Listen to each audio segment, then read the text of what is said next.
Alright guys, and welcome to the next video. This video is going to be on my review for Dragonball XenoVerse on the PC. Recently picked this up cheap on G2A.com. I hadn't played a Dragon Ball Z game since Tenkaichi and the Budokai series. I absolutely loved the Budokai series and only got playing a bit of Tenkaichi and I really enjoyed it. One thing I loved about XenoVerse was the character creation. Straight off the bat, you were able to make a character from several races such as the Saiyans, the Namekians, the Earthlings, the Majins and Frieza's race. When you start the game, you play as your character and essentially you see little crystals falling through like a black hole, and through the crystals you see big main fights from the Dragon Ball and Dragon Ball Z series, such as Goku fighting Cell in the Cell games. You have Goku fighting Kid Buu. The game takes a lot of inspiration from Dragon Ball Online, which I happened to see online when I was researching other Dragon Ball Z games that came out in recent years. One of the main characters in the story is Trunks, who essentially asked Shenron the dragon to summon up a hero to help him restore the timeline of the Dragon Ball and Dragon Ball Z universe. The character that is summoned is your created character in the game, which gives you a sense of purpose. And at the start of the game, when Trunks recruits you, you get introduced to all these different people who are helping to essentially restore the timeline, and they are called the Time Fighters. One of the things I loved about the game was the control scheme was really smart for the keyboard and mouse. I haven't played a fighting game at all on my new gaming PC, and this game felt comfortable straight away.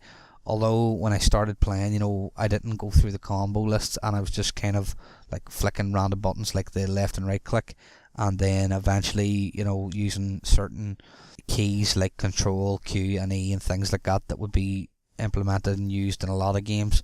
I started to see some of the special combos and some of the certain things in the game. One thing I noticed in the game which I thought was really cool was the implementation of voices during fights and the actual facial movements and facial expressions in the fight.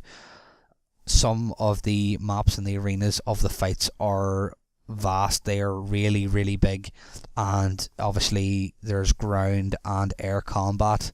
XenoVerse also implements underwater combat in certain parts of the game, which I thought was really cool. The big maps help for some of the fights as well, because with certain special actions and certain special fighting moves you can essentially destroy the environment. The game actually is set in full 3D destructible environments, which is really, really cool when you're fighting some of the big fights like like Cell and Frieza at certain points of the game. The game has a very sci-fi feel to it, where you go to this city which is called Toki Toki City, which is a city based in the clouds. Later on in the game, you can become an apprentice of some of the Dragon Ball and Dragon Ball Z characters, and there is 200 special moves, 450 costume items, 200 skills, 400 pieces of equipment, 50 parallel quests and 12 master quests in the game. So the game itself is very big. It has a lot of replay value, a pretty big and vast campaign. There's also an implementation to the game where you can meet up with people in Toki Toki City and chat to certain NPCs or bots, and that couples you with other players for co-op missions and certain other team quests.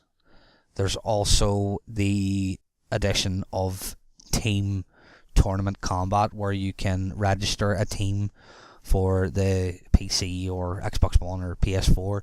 We go online and you register 2 or 3 friends and you all get together as a team and you work in that team to fight other teams of 3 and go up against them in a tournament. And you have like a world ranking leaderboard that you can access from a little module in Toki Toki City and see how your personal stats and everything's getting on. I felt the game had a lot of RPG elements where you can like go into the menus and assign a lot of attributes to your character, especially with a lot of the equipment. The game is just so big with some of its customization. Like I said, it was definitely a good idea that I had played XenoVerse, because I hadn't played a fighting game on the PC, and it's really been a good experience, and it gave me the taste for other fighting games. So hopefully, in the future I'll get around to playing a few more. Definitely looking forward to playing Street Fighter 5. Speaking of Street Fighter 5, the developer of this game, Dimps, who are a Japanese-based company, they developed the Budokai series of Dragon Ball Z. They also co-developed Street Fighter 4, Super Street Fighter 4, and are co-developing Street Fighter 5, which I would love to play at some point on PC, which has been confirmed PC. So I'll definitely maybe get a video out about that. I'm very glad that I played XenoVerse. It's definitely gave me the taste for, fighting games. So all in all, what did I think of the game? The game ran well. I had consistent between 130 to 150 frames per second with no overclock. It was just fine. It ran really well. The graphics options, there's not much there, but the game looked nice. I kind of like that cartoony style of art. It reminded me an awful lot of Borderlands, which is a game that I absolutely love. So that was always a bonus. Plus, although I didn't watch all of Dragon Ball Z and Dragon Ball, I watched a good bit of it and watched some of the movies, and I really enjoyed it, and I enjoyed the previous games, so that was a big bonus. Gameplay was solid, fighting was excellent. At times I thought the fighting was tricky and you did have to memorize some of the combos, which is always a good thing. I like the character creation, I like the customization of your character, from certain insignificant things like hair color, facial structure, things like that, that you didn't need to particularly worry about, but the game, gave you a whole range of customization, which was a good thing, especially for the likes of the online and stuff where people are going to be seeing your character in full. I would personally pay for this game. I would say I would pay maybe £20 for this game.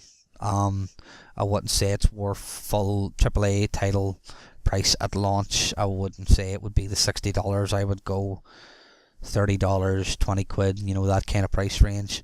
That's in around the price I got it for on G2A.com, and I'm very happy with my purchase, and I'll definitely be playing this game for a long time to come. So definitely, if you ain't played it, go play it. That's going to wrap up my review, guys, for Dragon Ball XenoVerse. You can follow me anytime at For The Banter NI on Twitter and Facebook. Until next time, my friends, goodbye.